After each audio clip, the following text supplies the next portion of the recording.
নাটকীয়ভাবে অবিশ্বাস্যভাবে রাজনীতিতে ফিরছে আওয়ামী লীগ। শেখ হাসিনা এক বিরাট ষড়যন্ত্রের মাধ্যমে এই অসম্ভবকে সম্ভব করেছে। একটা গণহত্যা চালানো দল, গণহত্যাকারী দল, যেই দলের নাম নিশানা বাংলাদেশে থাকবে না, তারা বাংলাদেশের রাজনীতিতে ফিরছে, অনেকটা কামব্যাক করছে। নিষিদ্ধ পার্টির মতো না, অনেকটা বিরোধী দলের মতো রাজনীতিতে কামব্যাক করছে। ঢাকায় বিরাট মিছিল করেছে, 5 আগস্টের পর সবচেয়ে বড় মিছিল করেছে লাস্ট শুক্রবার তেজগাঁওয়ে, না বিস্কো এলাকায় সম্ভবত। কয়েকজন গ্রেপ্তার হয়েছে, কিন্তু বিরাট মিছিল ছিল। এবার দেখলাম যে দিনাজপুরে বিরাট মিছিল, এত বড় মিছিল আওয়ামী লীগ ক্ষমতায় থাকতো জেলা পর্যায়ে করেনি। কিভাবে সম্ভব হলো? আওয়ামী লীগ ফিরছে, এটাই তো ফেরা।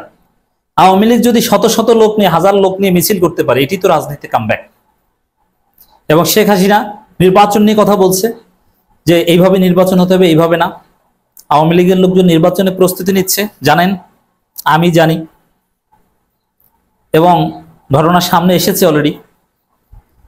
আওয়ামী লীগ শেখ হাসিনার নামে স্লোগান দিয়েই সংঘবদ্ধ হচ্ছে, এক রাজপথে নামছে, সুযোগ পাচ্ছে। মানে আগে যে ভয় ছিল যে পিটিয়ে হাত পা ভেঙে দিব, ওই ভয়টা এখন এখন জাস্ট গ্রেপ্তার হবে সর্বোচ্চ, তা অল্প কয়েকজন। দিনাজপুরে বিশাল মিছিল করছে, যে দিনাজপুর আওয়ামী লীগের ঘাঁটি নয়, জামাত বিএনপির ঘাঁটি। এটা গোপালগঞ্জ নয়। এখানে আমাদের কিছু জরুরি কথা রয়েছে, আলাপ রয়েছে, এটা করতে হবে, নইলে সামনে ভয়ঙ্কর পরিস্থিতি অপেক্ষা করছে। ওরা গুপ্ত হত্যা শুরু করে দিবে, ওদের কোমর সোজা করেই দাঁড়াতে দেওয়া যাবে না, একদম ভেঙে দিতে হবে। দর্শক, এটা কিভাবে সম্ভব হয়েছে? অনেকে বলেন যে বিএনপি জামাত বা জুলাই পক্ষের শক্তিগুলোর মধ্যে যে বিভেদ, ইখতিলাফ, দূরত্ব, এর ফলে এটা সম্ভব হয়েছে। না, এর ফলে নয়। জুলাই পক্ষের শক্তির মধ্যে যে বিভেদ, ইখতিলাফ দেখতে পাচ্ছেন, এটা স্বাভাবিক, তবে লিমিট ক্রস করা স্বাভাবিক নয়। যেমন একটা দল সরকারে থাকবে আর একটা দল বিরোধী দল থাকবে, বিএনপি জামাত একে অপরের বিরুদ্ধে বলবে, এটা আমি জানতাম, যার ফলে আমি 5 আগস্টের পর থেকেই বিএনপির বিরুদ্ধে বলা শুরু করেছি, এটা নর্মাল। কিন্তু এর ফলে আওয়ামী লীগ আসার কথা নেই, এর ফলে আওয়ামী লীগ আসে নাই। আওয়ামী লীগ ফিরছে সেনা প্রধানের ষড়যন্ত্রে, ভারতের ষড়যন্ত্রে, রয়ের প্রেসক্রিপশনে, যার অন্যতম ইনস্ট্রুমেন্ট হচ্ছে জাতীয় পার্টি এবং বিএনপি।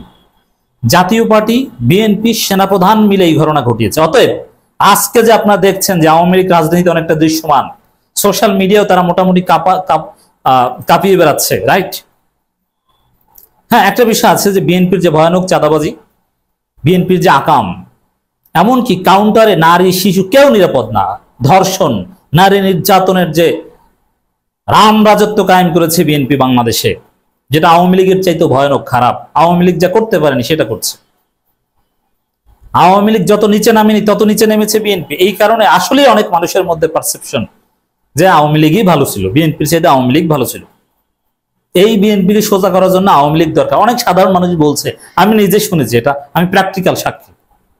তো এই কারণে আওয়ামী লীগের জনপ্রিয়তা বেড়েছে, রাইট? 100 বার সত্য, আওয়ামী লীগের জনপ্রিয়তা বেড়েছে, এবং আমার অবজারভেশন যে বিএনপির চাইতে আওয়ামী লীগের জনপ্রিয়তা বেড়ে গেছে। তা এটা আওয়ামী লীগের একটা advantage, strength beyond reasonable doubt. আরেকটা হচ্ছে ওয়াকার, এটা তো ওপেন, আপনারা তো একদম আইএসপিআর এর বা সেনাবাহিনীর অনানুষ্ঠানিক বিবৃতি যেটা নেত্র নিউজে দিয়েছিল, সেখান থেকে যে স্পষ্ট যে ওয়াকার নিজে রিফাইন্ড আওয়ামী লীগের প্রজেক্ট হাতে নিয়েছেন, হাসনাত আব্দুল্লাহ ফাঁস করে দিয়েছিল, এবং এটা আইএসপি স্বীকার করেছে, নেত্র নিউজের কাছে স্বীকার করেছে। পরে আওয়ামী লীগ নিষিদ্ধ হওয়ার পর জাতীয় পার্টির মাধ্যমে আওয়ামী লীগ ফেরানোর প্রজেক্ট নিয়েছে ওয়াকার, এবং এটা আমরা দেখতে পাচ্ছি, রাইট? জাতীয় পার্টিকে সামনে আনতে প্রথমে গণ অধিকার পরিষদকে, ভিপি নূরকে পেটানো হলো, ওটা আওয়ামী লীগ ফেরানোর একটা রয়ের প্রেসক্রিপশনের প্রথম স্টেজ, এটা সেনাবাহিনী করলো। এরপরে জাতীয় পার্টি কোন সাহসে প্রত্যেক দিন পার্টি অফিসে যায় এবং গণ অধিকার পরিষদকে নিষিদ্ধ চায়, কত বড় সাহস দেখছেন? এবং বিএনপি বিবৃতি দিয়েছে যে ভিপি নূরের সন্ত্রাসীরা হামলা করেছে জাতীয় পার্টির অফিসে, এটা একদম নিন্দনীয়। এটাকে অনেক বিএনপির লোকজন বলছে মব, যদিও আসিফ নজরুল বলেছে না, এটা রাজনৈতিক বিষয়, এটা মব নয়। তো বিএনপি স্পষ্টতই জাতীয় পার্টির মাধ্যমে আওয়ামী লীগ ফিরিয়ে আনার এই প্রজেক্টের পার্ট হয়েছে সেনাবাহিনী এবং রয়ের যে প্রজেক্ট। রিফাইন্ড আওয়ামী লীগ তো পারছে না, এখন জাতীয় পার্টি রিফাইন্ড জাতীয় পার্টির মাধ্যমে পুরো আওয়ামী লীগ ফিরিয়ে আনতে যাচ্ছে। দর্শক, এই জায়গাটায় বিএনপি ঠান্ডা মাথায় কেন হেল্প করলো আওয়ামী লীগ ফিরে আসতে? হেল্প করছে কেন করছে? এর কারণ হচ্ছে যে বিএনপি বুঝে গেছে যে আওয়ামী লীগ জাতীয় পার্টি না থাকলে বিএনপির রাজনীতি নেই। কারণ রাজনীতিতে নিজের চাইতে খারাপ প্রতিপক্ষ লাগে। বিএনপি কি বলে ভোট চাইবে?